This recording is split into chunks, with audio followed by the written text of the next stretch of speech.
sorry for the background noise in this video. It's a little bit loud. It's our neighbor's pool pump. Just a little loud. So, we're making a video on the pond today. I know this is a well overdue video. You guys have been asking for this video for a long time.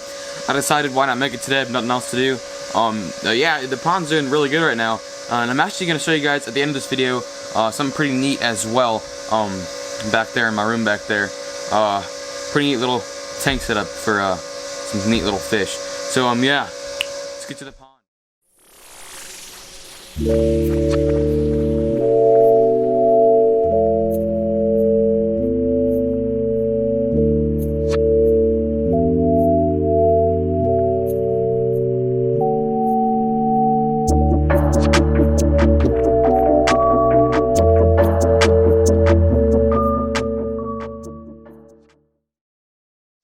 So this is the pond. Pretty neat. It's not all in the frame. I can't fit it all in the frame right here. But yeah. So I have got a 45mm pond liner on here that should last. It says for about 60 years, which is pretty good. So yeah. Really nice pond liner. I think the pond liner was around $120 at a local pond store. We have some pretty neat pond stores around our area. Yeah, so this pond is roughly, I'd say, anywhere from 250 to 300 gallon pond. It's about 4 foot deep in the middle. It may not look that deep, but it is that deep. I was actually standing in it. It was up to my waist. Very deep section down there for the overwintering fish.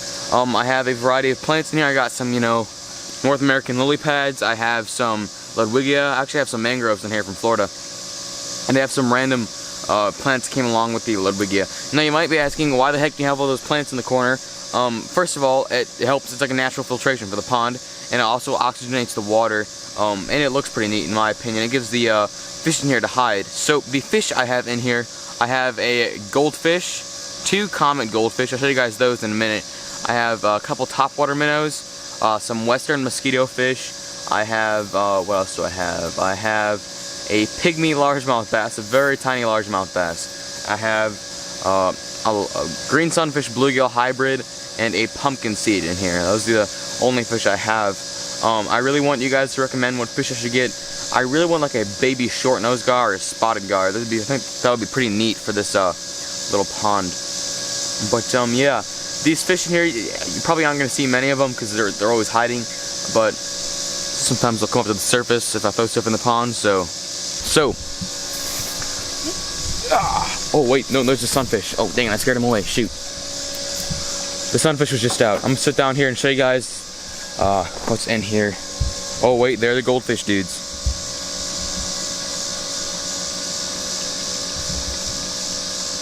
And don't worry, I'm not releasing those things into the creek.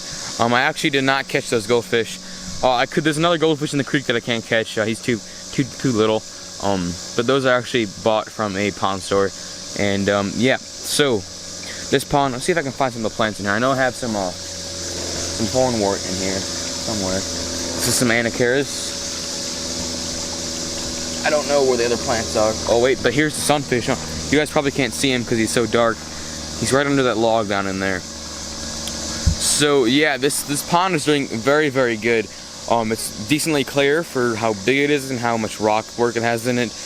There is some driftwood in there, some big pieces. I have an 800 gallon per hour pump inside of here to make the little waterfall. There are also 2 bullfrog tadpoles in here. So yeah, just a basic little pond. I got some little rocks around the pond liner. As you can see, some of the pond liner is still exposed because it's been not so rainy here the past summer.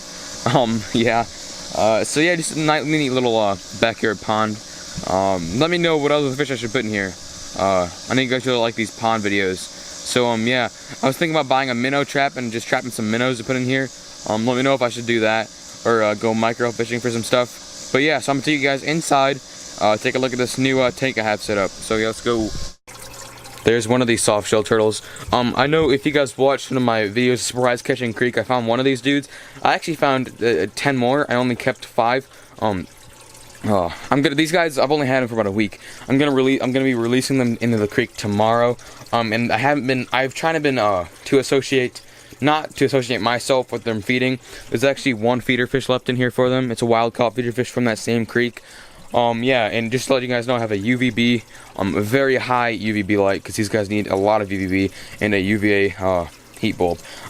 This isn't the best setup, it's just 10 gallon. I just wanted to get their shells growth, because this creek, it hasn't had any soft shells in it for the past, I don't know, 10 years. So it's really neat these guys are in here. I want to give them a head start on their life, just because they're such a cool turtle species. And look at that little dude. Look at him. Focus. There we go. He's so neat looking. Some of them still have their egg tooth. But now on to this tank right here. Alrighty guys, so this is my fifth attempt at filming this segment of the video. So what you guys are looking at, this used to be my red belly piranha fish tank. As you guys know, I had a red belly piranha. I've had him for about 8 months. But sadly, about 2 weeks ago, while I was I guess sleeping, somehow I didn't hear it. He jumped out of the tank. No, I did have a lid on this tank, secure lid. I have no idea how the heck he got out. The only reason I can think of is my lid has this thing on it right there. I left that open, that's how I feed him, and I guess he jumped right through that. I don't know. But yeah, that happened. So I decided to just turn this into a native fish tank. So yeah, I mean, it looks pretty good.